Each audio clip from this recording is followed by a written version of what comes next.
Okay, so hello and welcome to another podcast. And for the first time in our history, we have a special guest here with us.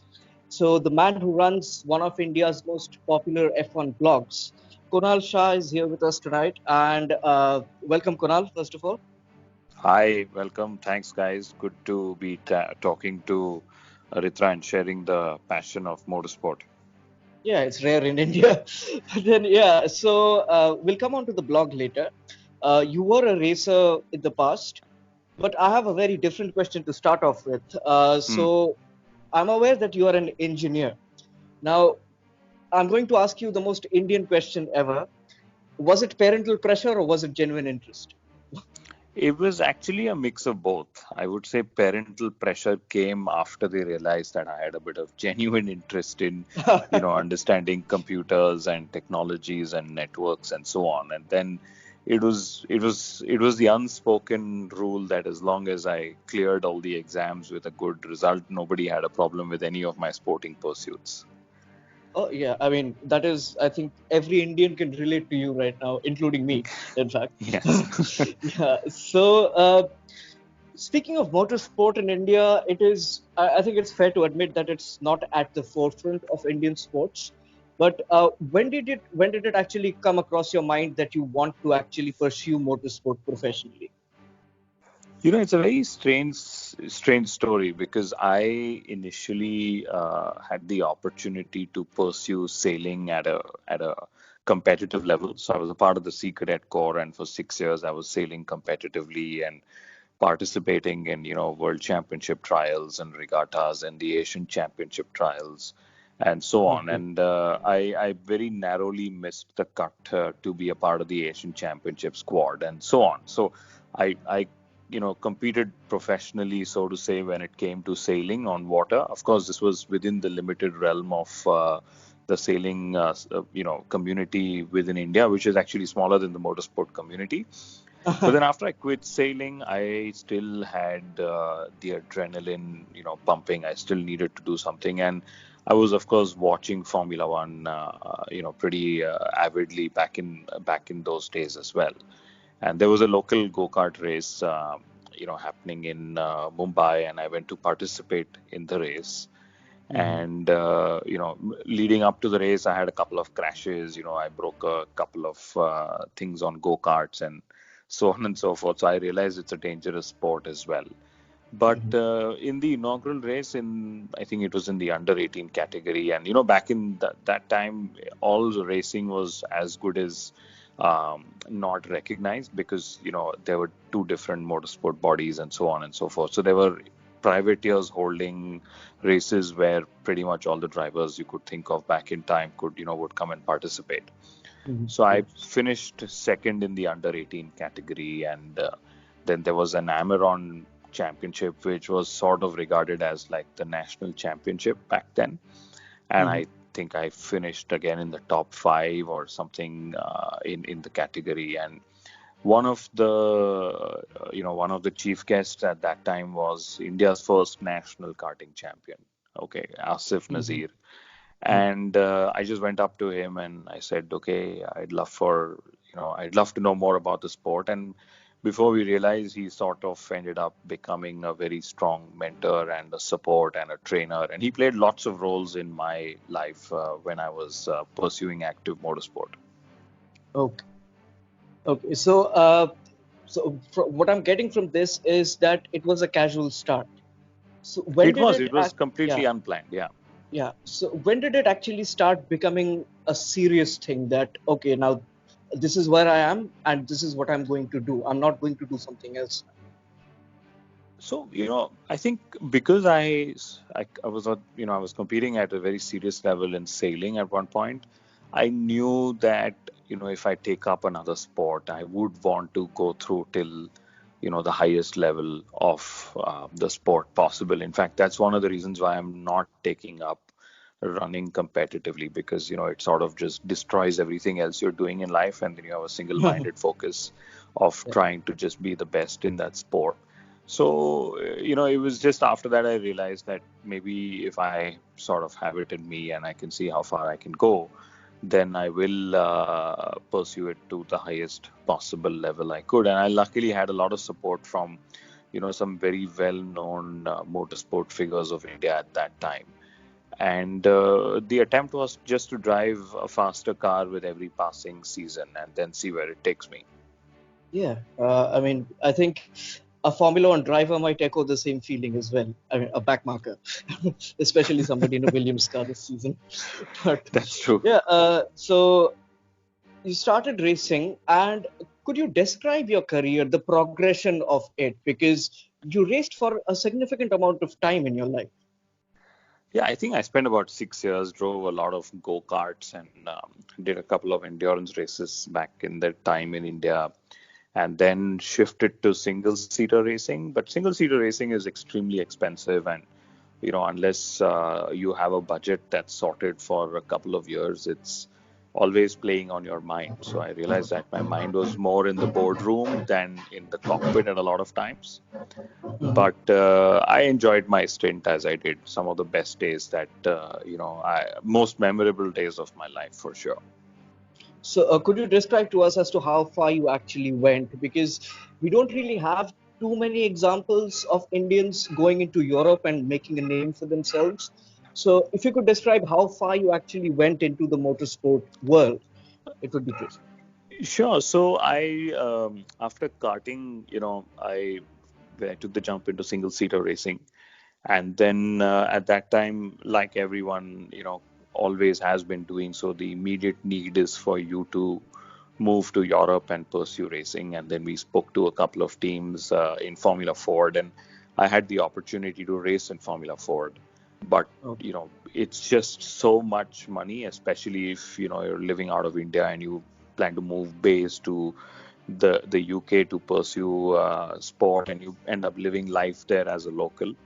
So I couldn't end up making the move to Europe, but then I had the opportunity to, drive in the Formula BMW series at a certain point. And luckily, I had sort of managed to put together a budget along with support from Motorsport Asia and, BA and these guys back in the time. But I was pretty convinced that if I don't get a full budget for the season, I wasn't going to start something and leave it halfway. So, Yeah. I mean, maybe there is some sort of, small regret that I should have probably done half a season since I had the money. But I Mhm. never sort of managed to get a full budget. So I did a couple of qualifying races here and there, and then I think I did about 2 or 3 rounds in Formula LGB in Chennai, just to sort of Okay. remain in Mhm. the groove and Mhm. make sure that my racing instincts remain pure. But Yeah. yeah, I mean, then I realized after a point that it wasn't as sustainable as I thought it would be in terms of time and in terms of money. So I decided to, focus all my energies on the business of motorsport. Yeah, exactly. So, this was kind of going to be my next question. That what were the finances of the sport the only reason behind you eventually deciding to quit, or were there other factors responsible as well?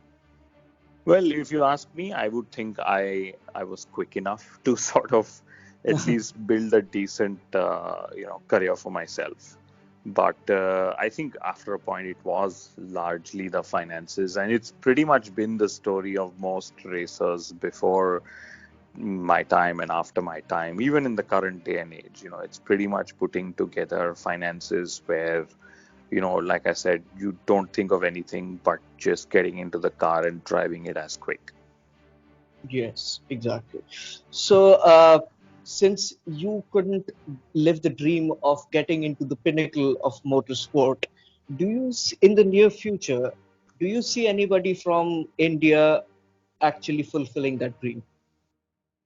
I would say Jehan Daruwala is definitely fulfilling not just mine, but a billion Indians' dreams of having a very credible driver, lead at the forefront. And what he's doing in Formula 3 is stuff that only Is people could I dream mean, of. Yes. absolutely. I was actually about to mention Jihan Darwala because he's actually making a lot of us proud.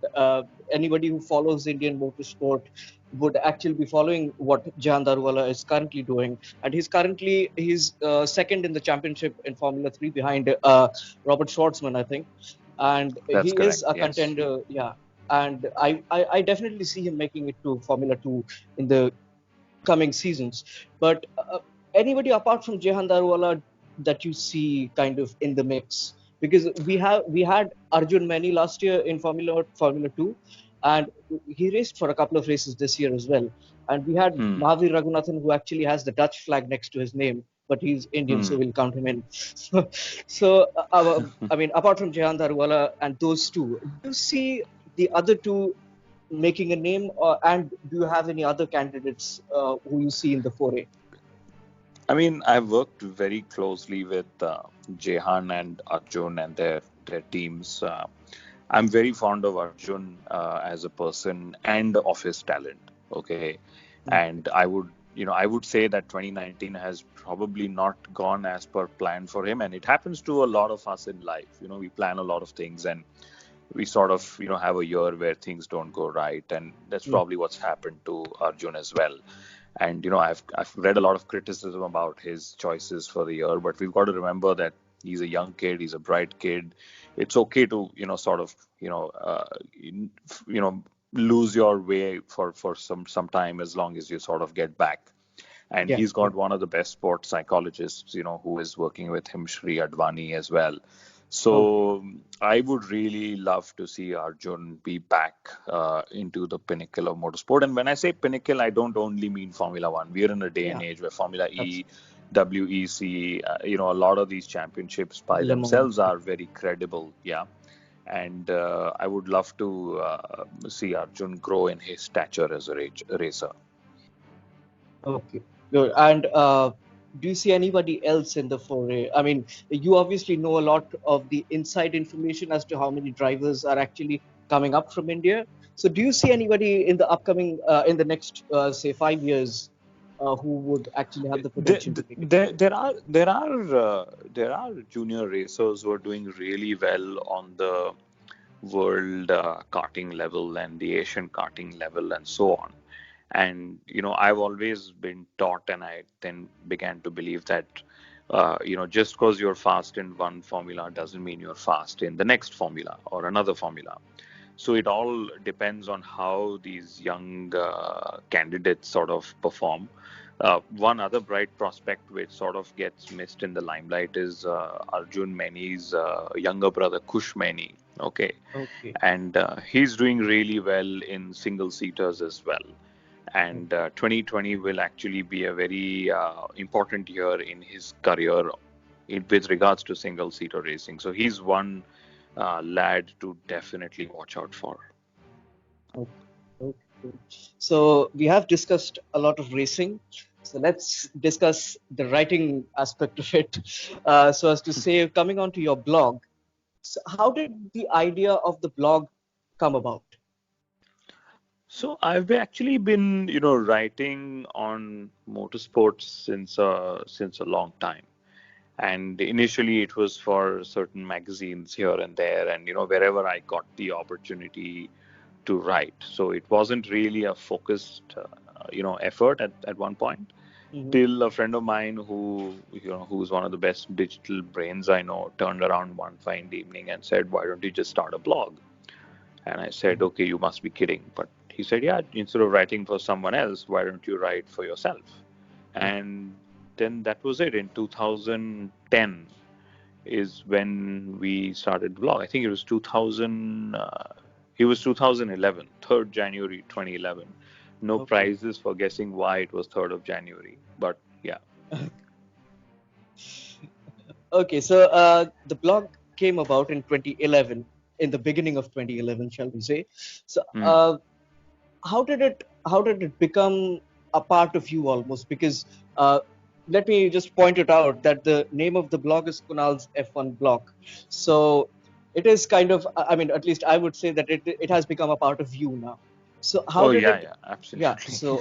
So how did it go on to become? I mean, like, see, a lot of people start blogs, right? But hardly anybody can sustain it for 8 years or 9 years now. So Yeah. how did you make it sustain, and how did the progression go about, and eventually it becoming a part of you? So, when my friend recommended that I start the blog, he of course said that, see, if you're going to start a blog, you need to write at least once a week, if not twice a week. And I think in the first year, I had a story going up every alternate day, if not every day. And I think I must have filed like 300 stories or something. And I realized that because it was my mouthpiece, I could write about anything under the sun. If it was good Yeah. things, bad things, funny things, and so on. And I just had a lot of, inside information about the sport, the drivers, and people. And this also coincided, with my job and my stint with Force India. So it was sort of a mix of my career as a racer and how I saw things as a racer, plus my career as a motorsport marketer or somebody who understood the business of motorsport. So I sort of mixed both of that and used that to build content and a name for my blog. Okay. So I'm just going to point out something that you mentioned. Could you describe your stint at Force India? Yeah, I did about 6 years at Force India. I was by the end of my stint there, I was the head of marketing and the head of commercial sponsorships. And I was also responsible for running the driver academy for Force India. And that's how I interacted very closely with Jehan and Arjun, because both of them are byproducts of the academy. And, Okay. Arjun had won the One from a Billion Hunt back in 2011, and Jehan had come second at that time. Okay, so I think this is new information to a lot of people who would be listening to this, Yeah, because yeah, I mean, we aren't really aware of the Force India Driver Academy, because when we speak of driver academies, it's always the Ferrari Driver Academy, the Red Bull Junior Program, the McLaren Junior Program, and the Mercedes Junior Program. That is all we get to correct. know.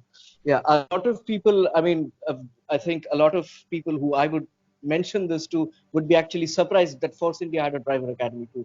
But yeah, so Yes, uh, we did, and we had it for almost 3 years at that time. Okay. mhm, mhm. And one of the biggest differences of the driver academy that Force India had started was that if you were a student, between the ages of 11 and 19, literally, you could go to a nearby racing circuit and show your student ID and get to participate in the program for free.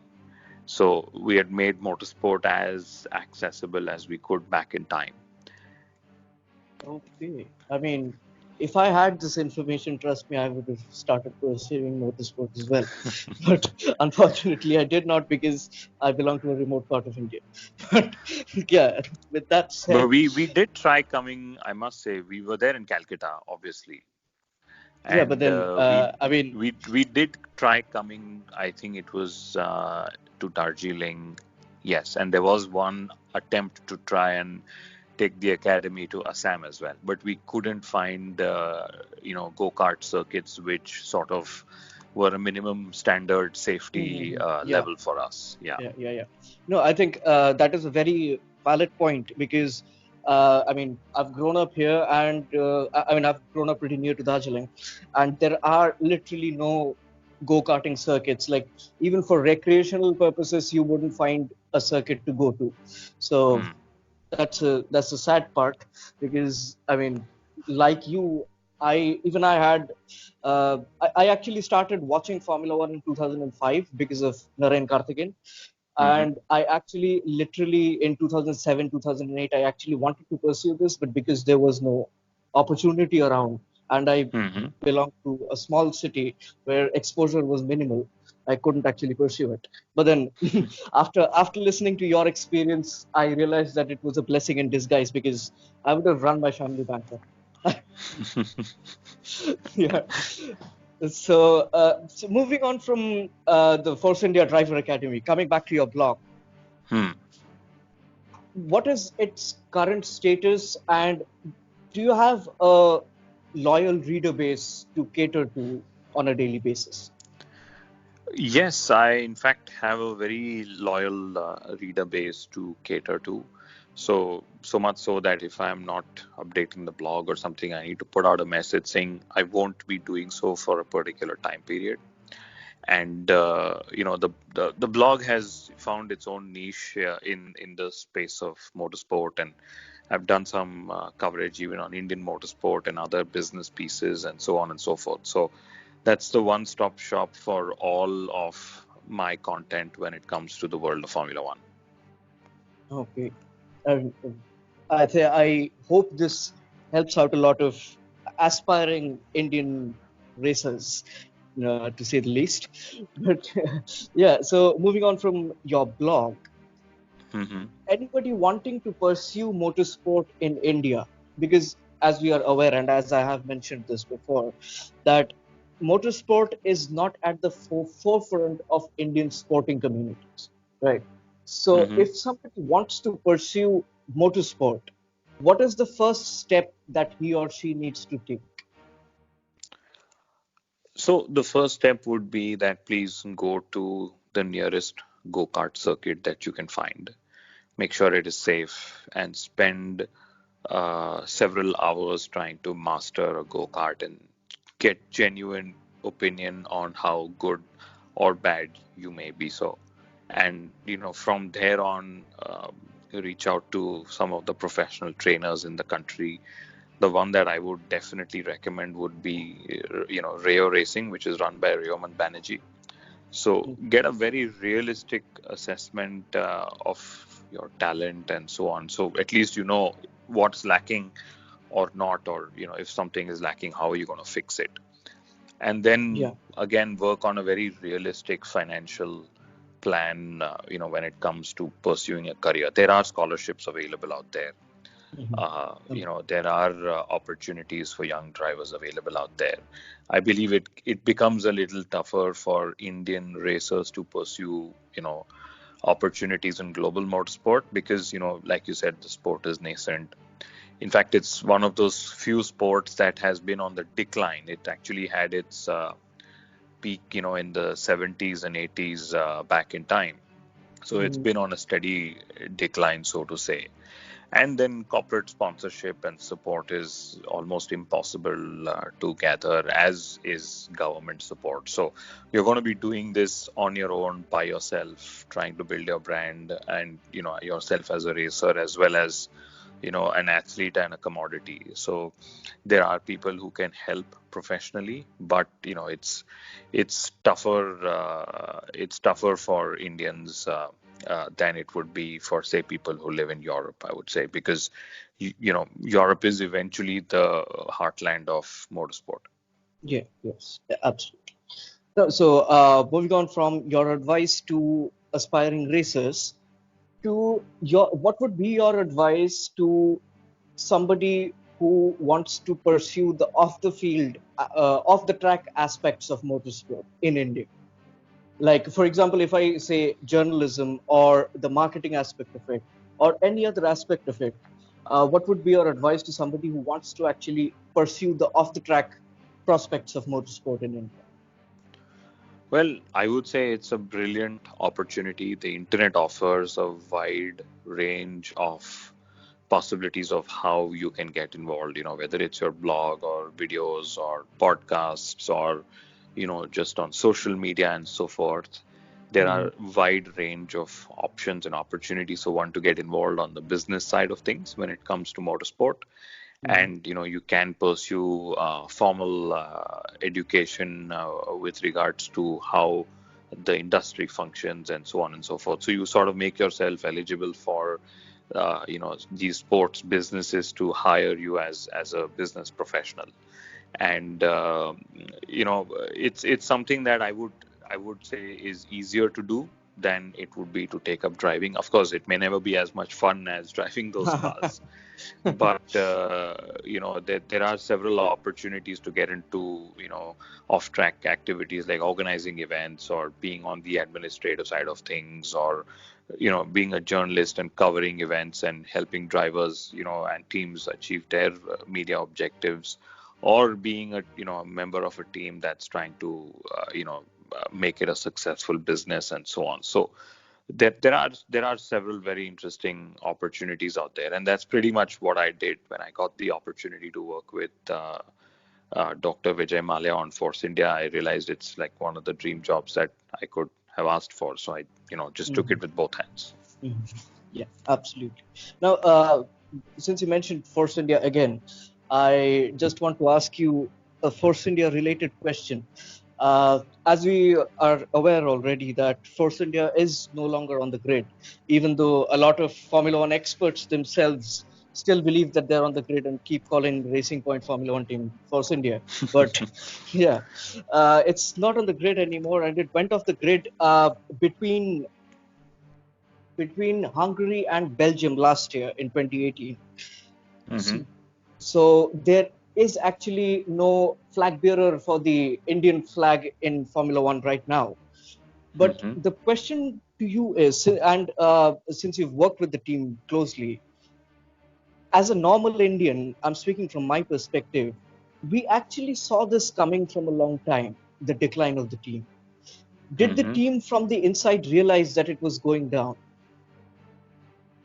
Lots of factors, I would say, political, financial, etc., that led to the situation that it was. Hmm. And one thing we must realize that during one of the darkest hours of Vijay Mallya's business operations, the team finished fourth two consecutive years in the driver in the constructors championship. Okay, Hmm. so Yes. it's a lot of inferences that people can either draw or not draw and so on. But after a point, it was just about the team finding a way to secure itself so that it at least remains on the grid rather than gets locked up somewhere like several other teams have in the last 5-7 years.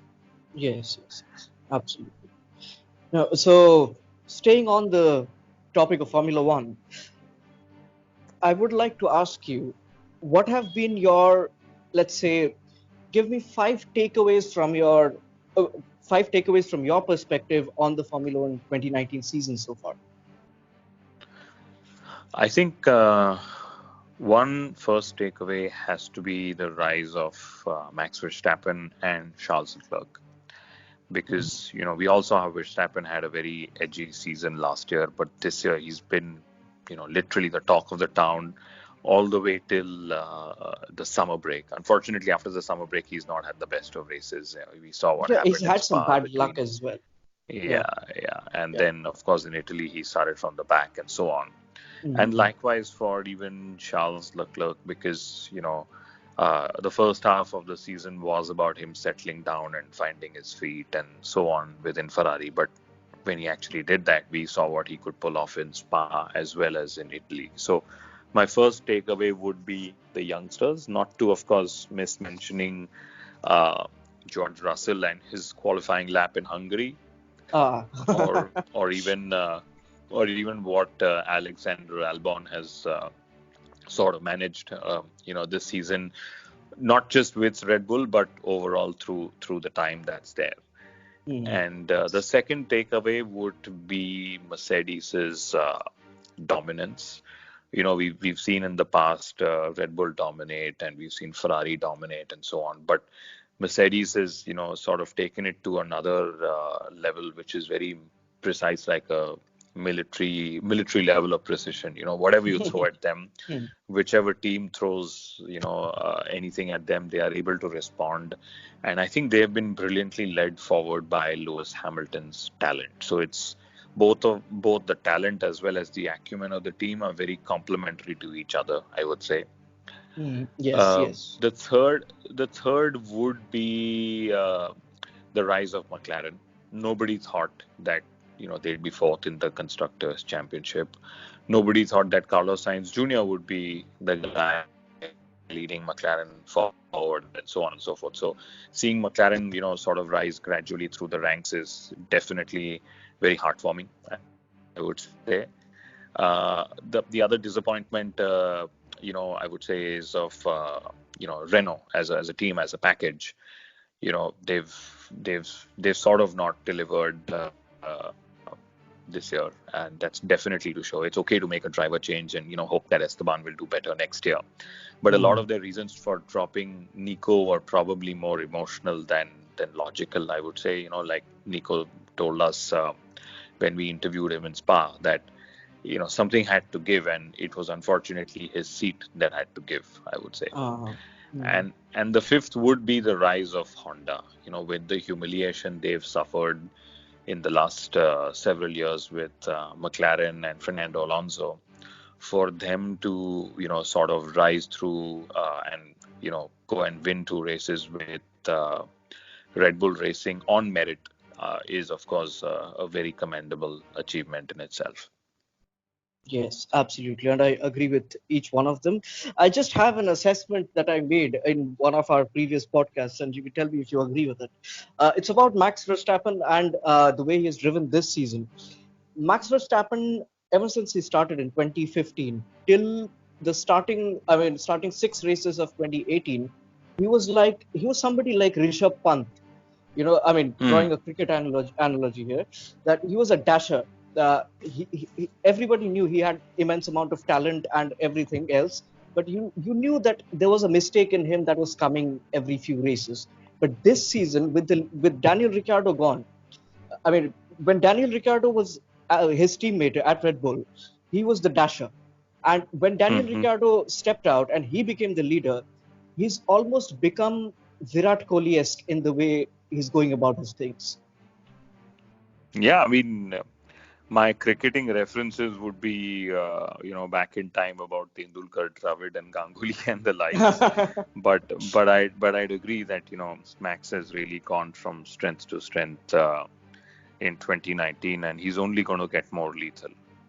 Yeah, absolutely. So, since we've discussed the positive aspects and some of the negative aspects as well, can you give us three big disappointments in the 2019 season for you? I think I already know two of them because that's common to everybody. But yeah, still, I'll let you say it. I think Sebastian Vettel would be, one of the bigger disappointments of the season, and not just how he's performed, but also how the media and fans and all have sort of written him off completely. Okay. And yes, his performances, his behavior, etc., have been sort of lacking in several ways, right? But yeah, I mean, I really wish to see him bounce back. One of the questions we asked on our podcast last episode was, even if Sebastian Vettel bounces back, can he bounce back to, sort of win his fifth world title, or will it just be a couple of races here and there and so on and so forth? So that's going to be an interesting scenario for us to sort of watch out and see where it goes. Mhm. The other disappointment would, of course, be seeing Racing Point where they are, because they've of course gone through a full year of changes and transformation and so on. But I thought they'd be slightly more better off in the points tally than sort of where where they've been. Mhm. And I would then say the third one would be, Williams. I believe that McLaren and Williams have found themselves out of political favor in the sport, and that's sort of affecting their speed and their ability to be at the forefront, demanding changes that sort of help teams, which is very common in Formula One. Mhm. So, McLaren and Williams being competitive will be a very good way to bring back a lot of old fans who have had memories from the 80s and 90s of these two being the teams to beat, literally. Yeah, and I think even in the noughties, McLaren was the team to beat for a long time. I mean, they Yeah. had horrible engines, but yeah. So just to discuss my disappointments with you, I'll discuss two in particular: Pierre Gasly and Robert Kubica. Hmm. Pierre Gasly obviously was presented, I would say, with an opportunity of a lifetime to be racing at the forefront. I mean, as we know that Formula One, if you want to actually race at the pinnacle, you just have six seats to compete with. So Hmm. he was in one of those six seats, and he wasted his opportunity. to the extent where Red Bull were almost forced to make the change. And Hmm. coming on Robert Kubica, he just hasn't been good enough because he has been way off the pace from even his team. I accept that he's in the slowest car by some distance, but even in the slowest car, another guy in that same slowest car is beating him by some distance again. So, Yeah. what Yeah. do you have to say about these two? So, with regards to Pierre Gasly, I think, that's how it is in the Red Bull Racing program. When we interviewed Ricardo and Carlos Sainz Jr. at Spa, they were both not surprised at all Hmm. because they made it very clear that if Red Bull is backing you, then they make it very clear that you have to progress and you have to progress fast. Hmm. Unlike the Mercedes program or the Ferrari program, Red Bull is very, very quick in promoting and demoting drivers. So it is unfortunate for Pierre Gasly, although if I was in place of making the decision, I would have probably waited one more till the second half of the season to see how Pierre goes. Of course, Red Bull has far more data to make such early decisions and assessments, and it's also justified that they use the four cockpits they have to the best of their abilities to sort of Hmm. get their best driver combinations in the seasons to come. But my heart actually went out to Pierre Gasly again, when we met him at Spa, when the world's media was on his face, just questioning him of his failure. And let's remember, he's as young as you, or as a little, maybe a couple of years younger than you as well. So to sort of have, like you said, the top six seats, taken away from underneath his bum, literally would have Hmm. hurt a lot. So I'm hoping he gets a chance to resurrect. And we've seen how Daniel Kivat has, sort of transformed, and he's become far mature, and he's able to do far more in the Toro Rosso than anyone would have expected. So Hmm. that story is probably going to evolve in the time to come, Gasly and Kvyat as well. Yes. And as for Kubica, I see his comeback in two ways. Firstly, the very ability of his to make a comeback to a sport like Formula One is heroic, given what he's Yes. gone through and given the Hmm. fact that, like each time we meet him and we're talking to him, it is hard to ignore the fact that his right hand is not as capable as a normal humans would be. But for him Hmm. to still sit in one of the fastest cars on the planet and still be able to muscle it in itself is a big deal. But Hmm. yes, when you look at the second factor of George Russell, his talent, his freshness, his inexperience, and so on, and then you see that he is able to sort of, very comprehensively beat Robert Kubica, then your heart does go out saying, yes, it's a dream accomplished, but how soon before it sort of turns into a nightmare? Yes. Yes. Exactly. No, I mean, with regards to this, I was talking to my fellow mate Ben, who features a lot on this. He told me, I think he described it pretty well, and you can tell me if you agree, that at the end of the season, if this continues till the end of the season, the way it's going so far, even if Williams don't replace him, he should on his own say that thank you very much for the opportunity that you've provided, but it's not happening. Well, I don't think that's ever going to happen with any of the drivers. If the opportunity comes his way, he will sort of want to take it purely from a view that he could try and do, what we all expect him to do, which is to match and hopefully beat Russell next year. Mhm. So I would sort of understand why, and if and why he chose that option. It's like, Esteban Ocon, again, we had him on our podcast last year, and we asked him that if an opportunity came with Williams, would you take it up or would you decide to stay out of the sport? And he said, I would still take up a slower car rather than no car when it comes to my career in Formula One. So that Mhm. sort of, is a good way to summarize if Kubica gets an option for 2020 and if he takes it. Of course, there is talks that he might go to DTM and so on and some other series elsewhere. But, Oh, if the option does come, he will take it up, I would assume.